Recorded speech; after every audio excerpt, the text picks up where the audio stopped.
life of a person who started with a dream, built a foundation, and with that affected the lives of families, racers, motorsports facilities, not only in the Pacific Northwest, but all across the United States of America. Today we celebrate and learn about the life of Big Al Chider, the founder and guiding light of the Big Al Kids in Motorsports Foundation. I've seen it all. I am a cancer survivor myself. That's not really why. I would think more of the Make-A-Wish angle.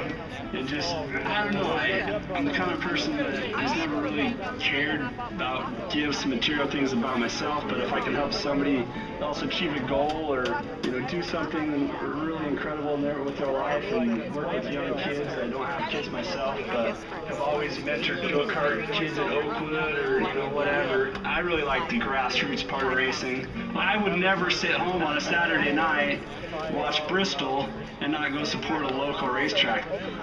Big Al's story starts years ago when he was 7 years old. Al's uncle sold parts to the local racers, and young Al got his first exposure to the racing culture. Al would spend his Saturday night sitting on the hood of his uncle's old blue truck, fascinated by the speed and the smell of methanol. After completing high school, Al started his career in the automotive business. By the age of 31, he had moved up to becoming an auto body estimator. That's when his life would take a turn. But he started having some medical issues. They finally figured out what had happened.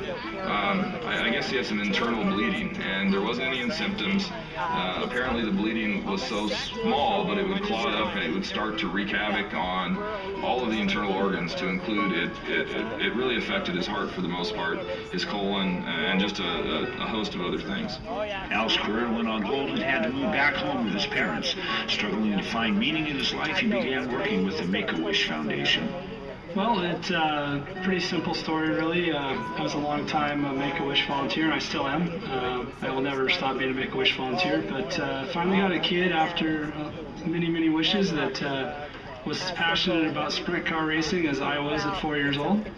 His wish, and his family, I don't think really understood everything that Make-A-Wish could have done for him as far as, a motorsports wish or something. So they did the standard, we're going to go to Disneyland, see the Christmas lights, and had a great time. So glad they did that. But in the back of my mind, it was like, what, I think I want to do a little wish on my own. And I have quite a few connections, and Brian Crockett was running Crotch Grove at the time, and he started off with just a simple set of tickets for the family, and then Melinda at the Village Green found out about it, and there was a room, and it just kind of snowballed from there. Big Al knew they didn't understand what it means to be a racer and what trips like Keeneland's would mean to a family. You see, Big Al remembered what it meant to him when he was 7 years old.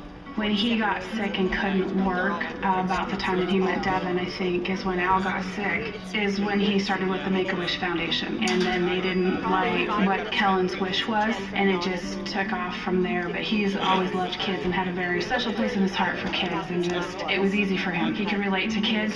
He's a big kid himself. I first met Al when he was my son Kellen's Make-A-Wish. He worked for Make-A-Wish for Seattle, Alaska, and I've actually seen him around racetracks before and had no idea what he was about, all the stuff he was involved in. And I remember my wife telling me, Kellen's Make-A-Wish guy's going to be here. I walk in and I was like, I know that guy, So we talked a little about racing, and he was really excited that Kellen was his first kid to Make-A-Wish that was really into racing. So from that then on, everything was racing. Big Al was the kind of special person who was able to build relationships through all of those meetings and introductions, and really go out of his way to really work with people and really get to know people. He focused on finding kids that had life-threatening illnesses and dreams that were motorsports related. For the next 4 years, Big Al went to work, starting with Keelan, then Kyle, Christopher, Johnny, Dominique, and finally Dakota. He worked on building race cars for ones that wanted to race. Others got to go on their dream trips to meet their favorite drivers or visit their favorite track.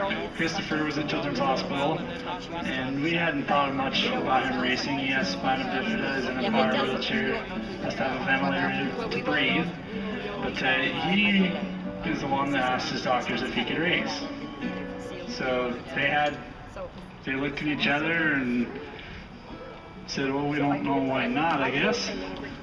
If that's something that you wanted to try, we would be willing, if you put something together, we'd be willing to come check it out. So his mom gave me a call, and Christopher's somebody we've worked with for 2.5 years.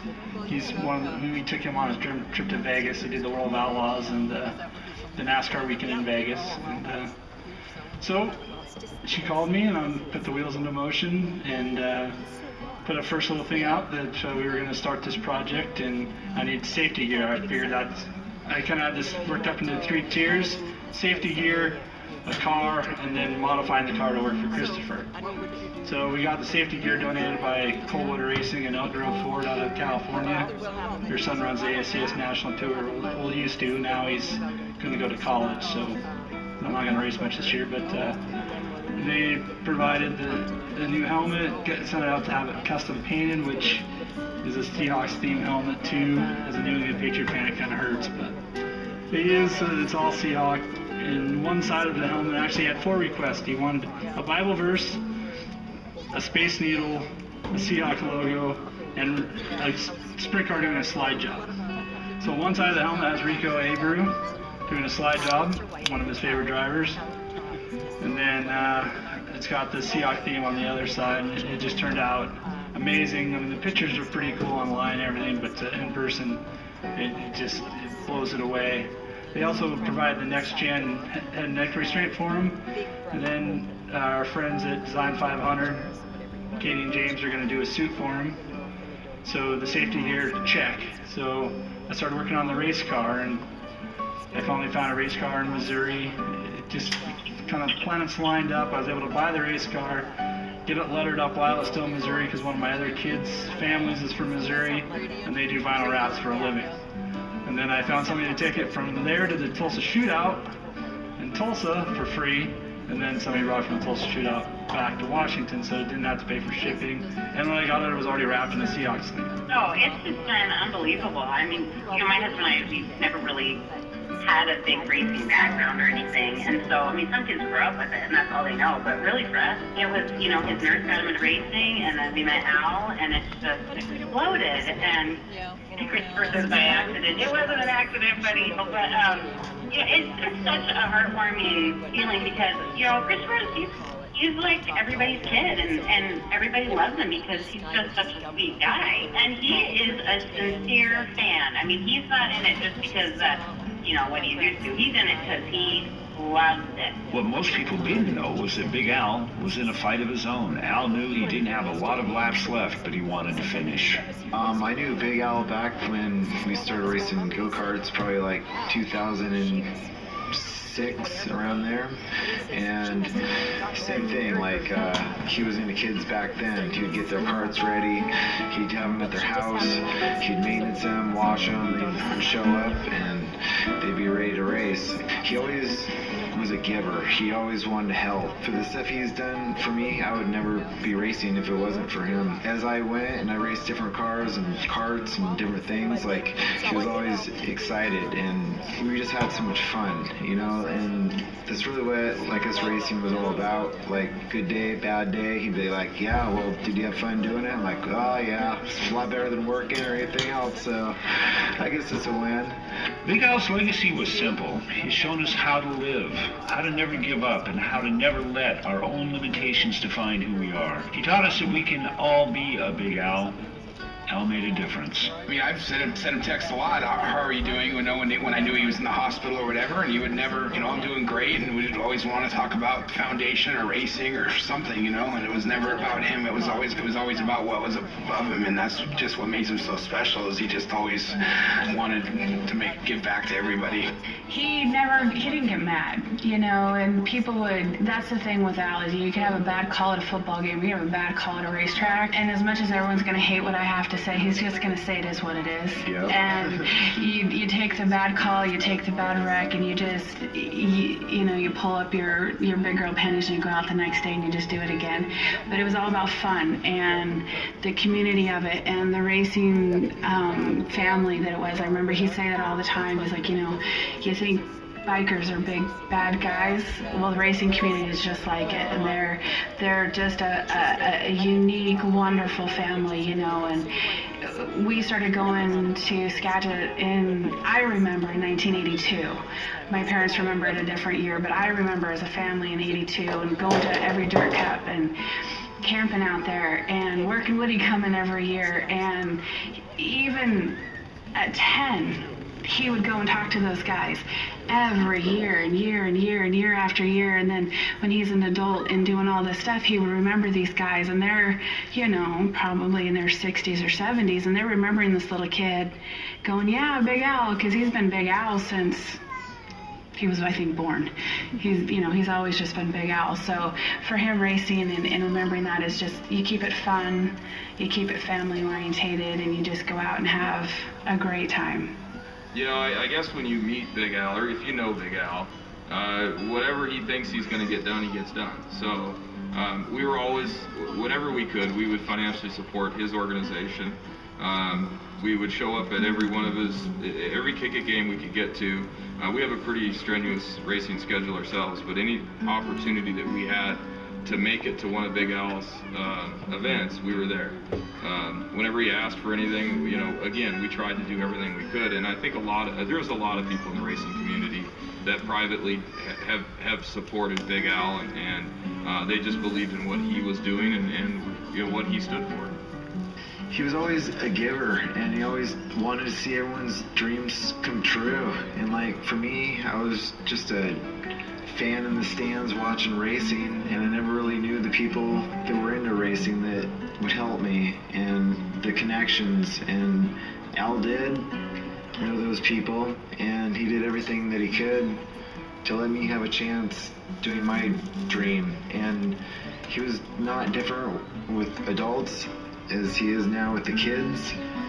He just wanted everyone to chase after what they wanted. And I remember the very first time I ever was in a sprint car. I was packing the track in Colton's heat this car, and like I could not stop smiling. And a dream of mine since I was a kid, just rolling down the hill, throwing mud with my brother, and then looking up and being like, wow, this is pretty cool. But if it wasn't for Big Al, I never would have had that opportunity. I don't know, Al just wanted everyone's dreams to come true. He was the most unselfish person I've ever met, and he made my dream come true, and I had an opportunity to see a lot of kids' dreams come true because of him, and he was just a great guy. I would tell him I loved him, and I would tell him thank you. He kept a lot of secrets as a childhood. He kept my secrets from when I was being the rebel rouser that he wasn't, and when we got older, we'd sit around and I would start to tell my own secrets, and my parents would look at us and go, we didn't know that. And he's like, well, I did. And they're like, well, you didn't tell us. And he's like, I didn't want to get in trouble because she was going to get in trouble.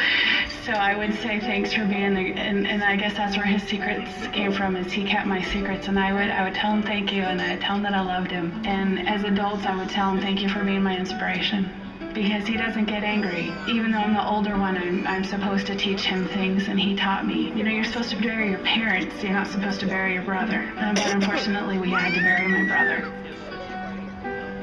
It's overwhelming in lives that he's touched. And so I would just tell him thank you, and I would ask him from heaven right now, thank you, Michael. I'm still in. How do we do this, Al? How do we keep your legacy going? So if I could talk to him, that's what I would ask him, and that's what I want him to tell me from heaven, is how do we keep your legacy going?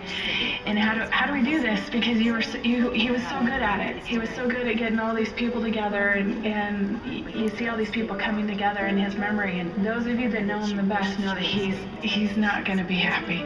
He's going to be up there going, I didn't need this, because, you know, everybody says I don't have a picture of Al, and it's because he was in the background. He wanted everybody to be number one.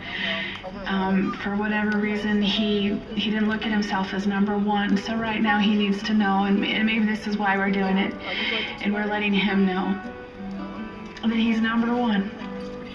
And that's what I would tell him, and that's what I'd want him to tell me is why. The family would like to thank many, many people that not only made today's ceremony special, but made Big Al's life special. It was really easy to get on the Big Al bandwagon. All you had to do was listen to him, listen to the message that he had for what he was attempting to do and the absolute honor that he felt that he had the capacity to do the great work that he did in such a short period of time. Family would like to thank Clint Schlotfeld, the Lemley family, Jake Mann and his family, Devin Barnes, the Ryan Newtonboom family, North Sound Racing, Joe and Tiffany Constance, Leanne Tanner and her family, Kendra Jacobs, she did the PR for the Kick It Games, Elk Grove Ford, Dallas Melby, Evergreen Speedway, Skagit Speedway, Cottage Grove Speedway, and Heather Boyce, the Elma Fairgrounds and the Grays Harbor Raceway, the Heath family, Carla and Galen Stewart, all of the go-kart drivers, the cage kart drivers, the Chili Bowl family, the John Gibbs family, Johnny's Army Foundation, Jason and Bobby Johnson, the Loyette family, Henry Van Dam, Andrew Cunis, who was the MC of almost all of the Big Al's Kids in Motorsports Foundation Kick It Games, Terry Knowles family, Priority Aviation, and especially to the Chider family for giving us Big Al for not nearly enough time, but for the time that we had with Big Al. It will definitely not be forgotten. Thank you for coming to today's memorial service. You all are richer people for knowing Big Al Chider.